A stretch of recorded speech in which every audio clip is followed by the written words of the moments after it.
ఇప్పుడు 198 కంపెనీలు రావడానికి సిద్ధంగా ఉన్నారని పెడితే అది ప్రొడ్యూస్ చేయమన్నారు డిసెంబర్ 11వ తారీఖు. ఈ లోపుని బీజేపీ గవర్నమెంట్ పవన్ కళ్యాణ్ చంద్రబాబు నాయుడు ప్రత్యేక హోదా ఇస్తారా ఇవ్వరా, చంద్రబాబు నాయుడు గారికి ప్రత్యేక హోదా కావాలా వద్దా, దీని మీద హైలైట్స్ అడిగారు.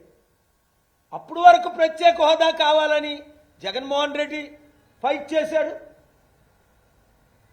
ఎంపీలు గెలిచిన తర్వాత నోరు మూసుకొని ఆయన ఉన్నాడు. ప్రత్యేక హోదా కావాలని చంద్రబాబు నాయుడు గారు అన్నారు తెస్తామని, అప్పుడు కాంగ్రెస్ వాళ్ళు ఇస్తామన్నారు, బీజేపీ వాళ్ళు ఇస్తామన్నారు. అందరూ దొంగ మాటలే. ఆ చట్ట ప్రకారం ఇవ్వాలని కోర్టు అడిగారు, ఇవ్వాలి.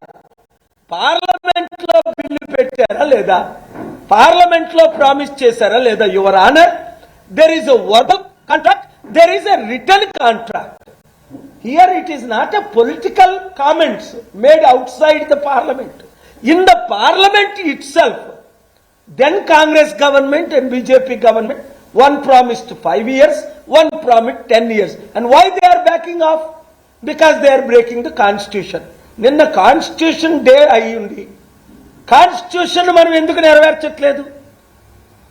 ఎలక్షన్స్ ఎలాగ నడపాలి అనేది అంబేద్కర్ గారు కాన్స్టిట్యూషన్ లో ఉంది. 10th షెడ్యూల్ ఏంటి? కాన్స్టిట్యూషన్. ఆర్టికల్ 14, 19, 21 ఏంటి? కాన్స్టిట్యూషన్.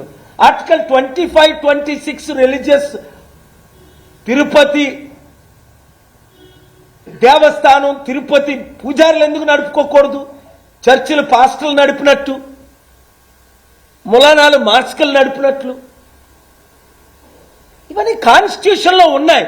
మనం పాటిస్తున్నామా అంటే క్వశ్చన్ మార్క్. నేనేమంటాను? పాటించట్లేదు. నా దగ్గర రుజువులు ఉన్నాయి. అయితే ఆనరబుల్ హైకోర్టు ఆఫ్ ఆంధ్రప్రదేశ్ ఈరోజు నెంబర్ 1 నా ఎలక్షన్ పిటిషన్ లో 11 గంటలకి టైం ఇచ్చారు. ఆర్గ్యుమెంట్స్ విన్నాను.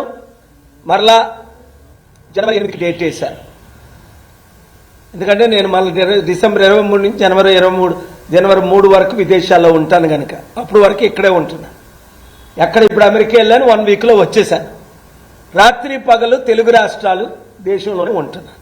రైతుల కొరకు ఫైట్ చేసాం, గెలిచాం. ఈ రోజు మరలా స్టీల్ ప్లాంట్ సీక్రెట్ గా అమ్మేద్దామని ఎంత కుట్ర చేశారు. నేను పార్టీ ఇన్ పర్సన్ చెప్పకుండా నేను కోర్టు 2లో ఉన్నాను. కోర్టు 1లో సీజే ముందు ఆర్గ్యుమెంట్స్ జరిగాయి. అక్కడ లాయర్స్ వచ్చి సార్ మీ మ్యాటర్ వచ్చిందంటే, అరే నాకు ఇన్ఫర్మేషనే లేదే. ఎంత దొంగలు ఈ గజ దొంగలు. నేను వెంటనే వెళ్ళి ఆర్గ్యుమెంట్స్ ఆపి అడిగాను, honourable CJ please spare me few minutes. Yes wait అన్న టైం ఇచ్చారు. How can the government of India or steel plant sell our property? Operation success, patient dead your honour, all arguments వింటున్నారు. ఎవరు? Government అమ్ముతానన్నది, steel plant అమ్ముతానన్నది. అమ్మడానికి వాడేవాడు, కొనడానికి వీడేవాడు? రాష్ట్ర గవర్నమెంట్ చంద్రబాబు నాయుడు గారు ఎందుకు ఆపట్లేదు స్టీల్ ప్లాంట్ ని అమ్మకుండా? ఏమి డీల్ అయింది వీళ్ళతోని, కొనుక్కున్నోళ్ళతోని అమ్మినోళ్ళతోని? ఎన్ని వందలు, ఇది 8 లక్షల కోట్ల ఆస్తి కదా.